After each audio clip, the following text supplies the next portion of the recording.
Oh yeah, this is what smooth feels like. No RNG prayers, no babysitting cooldowns. Just point, shoot, and watch everything melt at a consistent, comfortable pace. Think like the M4 in Call of Duty. You already know exactly what you're getting, and it will never ever let you down. Now what's good everyone, it's Verti here, and today we're running the smoothest gun build in the game, the Rafa Overdrive build at level 60. So if never having to think twice about your setup and just melting everything on site sounds good to you, well, drop a sub and ring the bell so you never miss out on free entertainment. Now let's get into it. Before we touch a single talent or piece of gear, let me tell you what this build is actually doing, because once you understand the engine, every choice we make after this will make complete sense. So the core loop is this. Yup up your ultimate, and you instantly become a problem. Insane damage, pinpoint accuracy at any range with any weapon.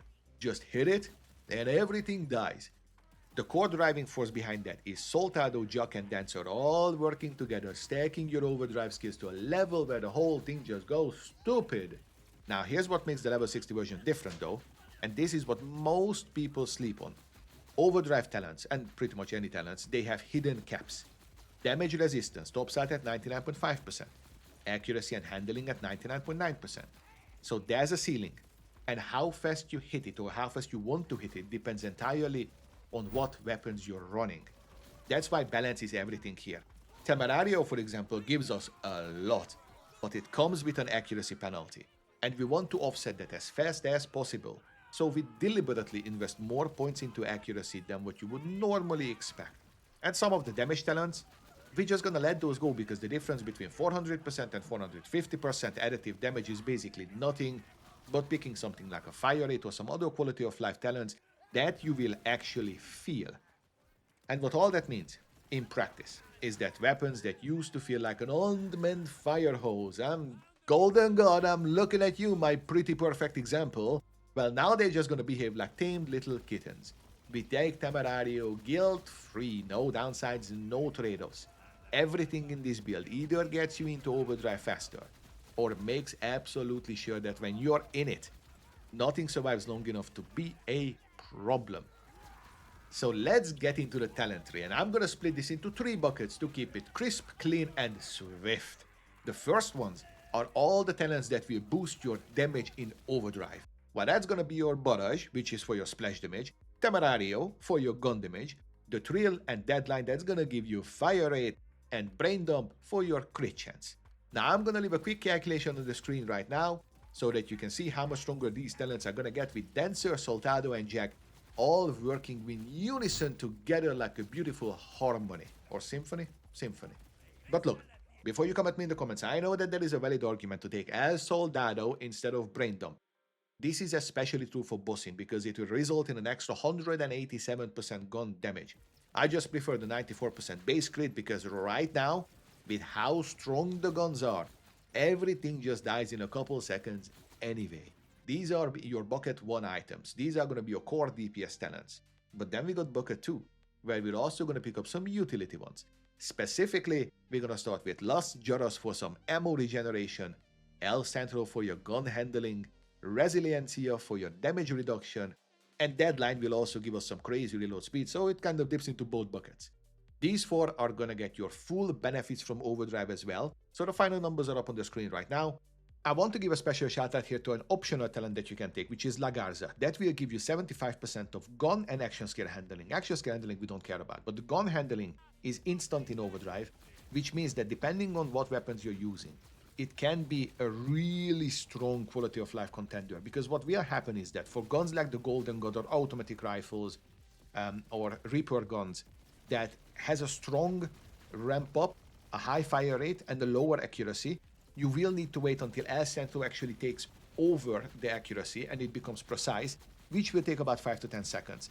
If that 5 to 10 seconds matters to you so much that it annoys you that your accuracy is really bad in the beginning, because it's going to go, Temerario is going to be stronger first, and then it gets overtaken and obliterated out of existence by El Centro, then I would recommend taking La Garza. And the last one in the bucket, that is an unconventional sleeper pick in my opinion, is Shield Barriest. As you can see, this thing is stupidly quick shield regen with a lightning quick regen delay. And in reality, all we lose for this is 20% fire rate from deft hand for the cannon and ourselves.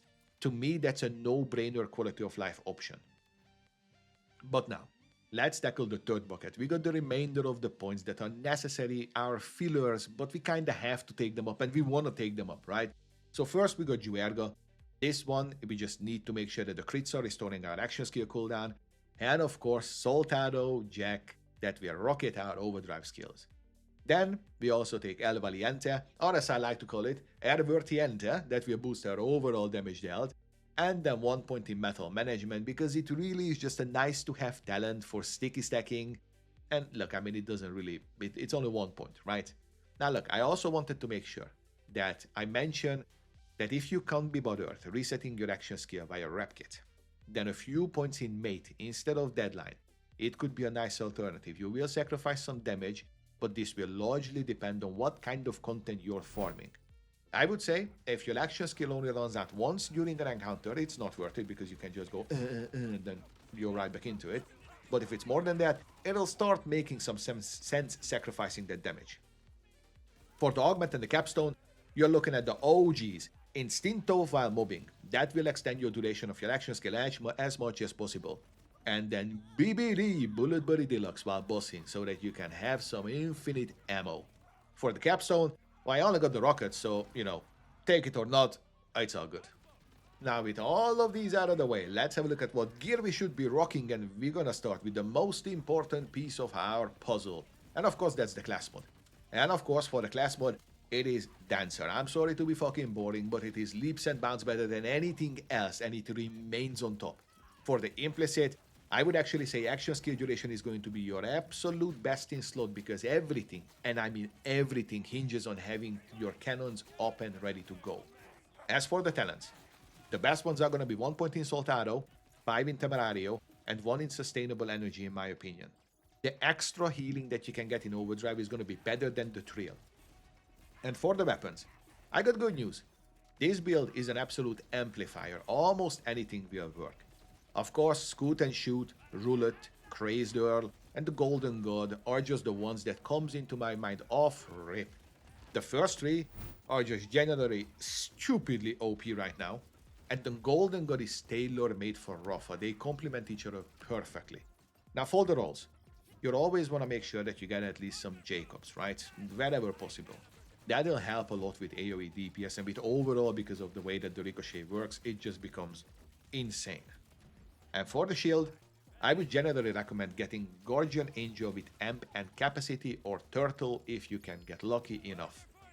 With the shield barriest, the regen will be insane, but Guardian Angel does come with a much lower value, so getting one shot or one-shotting yourself, well, that remains a possibility. Now the good news is that RG is easy enough to farm, and right now, as of the making of this video, he's the encore, so go lay him out. It will give you some sweet balance between survivability and give you the power of Amp. As for your Repkit, triple bypass is the best pick for this build, because Dancer will kick you out of your overdrive once the cannons are gone. This means you better have a surefire way to get back into it ASAP. As for the implicit, I really like extra skill cooldown 8 because that might save me a charge or two, especially in encounters where I can't refill the bypass charge by killing enemies. I'm looking at you, Bloom Reaper. Now look, let's tackle the enhancement next. And for the enhancement and their implicit stats, I would always recommend gun damage, gunfire rate, and magazine size. Those are going to be your most universally beneficial ones. As for the manufacturer combos, well, it's really down to the gun and the license port that you have access to. In a tier list, Jacobs and Torque will just reign supreme over all the others, looking down like, what up, peasant? But look, I have a video up on the channel that goes through the best options of each manufacturer. I'll link it up on the description and here in the cards as well, so should you find yourself in a little bit of a pickle, what to pick, well, consult that one. But now, let's move on over to the Ordnance slot. Here, the penetrating bullshit vivisecting knife is still going to be the strongest option that we've got. However, Sleepy can be a great sleeper pick if you go for CQC, or if you want to use it to trigger the Crazed Earl Pearl. Ooh, that's a freaking tongue twister. Anyway, outside of that, heavy ordnances can be a nice alternative, especially crazy rocket launchers. I'm looking at you, Heimdall, as they also benefit from your gun damage, which means that they are going to do a lot of damage, but clearly, the build and the specializations are not exactly for that. Now for the firmware, well, the vanilla version is 3 Deadeye, 2 high caliber. You should go with 3 high caliber for encounters like the Stone Demon and Bloom Reaper. That'll just make your life much easier. And if you're using a specific setup like Torque or COV weapons only, things like airstrike and heating up, it will never disappoint and it will make much more sense. So there is flexibility here depending on your own circumstance. And look, the last thing we're going to talk about are the specialization points, and they are very simple. The only one that I would hard recommend is Now with Caffeine, before what we've discussed before. Outside of that, I really like Bullet Train because it gives me some nice flexibility of not having to do that stutter stepping bullshit. Now for my third pick, I'm going to be rocking I Am Gun because I got a shit ton of gun damage and I can boost my Peacebreaker, so they become some formidable additions to my damage. For the last one, you're pretty much free to pick whatever you need. You can take a Hone Mind and then boost the Peacebreakers even more, or if you're lucky enough to get Crazed Earl, Groundbreaker will be sick. Otherwise, Raider Unit's best defense CQC are all solid DPS options. But even more so, if you just want some quality of life picks, going for something like Down But Not Out is easily viable because you ain't really gonna miss the damage that you're sacrificing in UVHM6. In UVHM7, it might change. But listen up, that's the full Rafa Overdrive level 67. If you want the smoothest, most consistent gun gameplay in the game without sacrificing damage, this is your build. And if you end up running it, drop your best Overdrive clip in my Discord. You can join in with the channel description, I'm sure you can find the link. I genuinely want to see it though. And if you want to see why Scoot and Shoot becomes so crazy, I broke that down right here. And as always, I'll see you in the next one. Peace.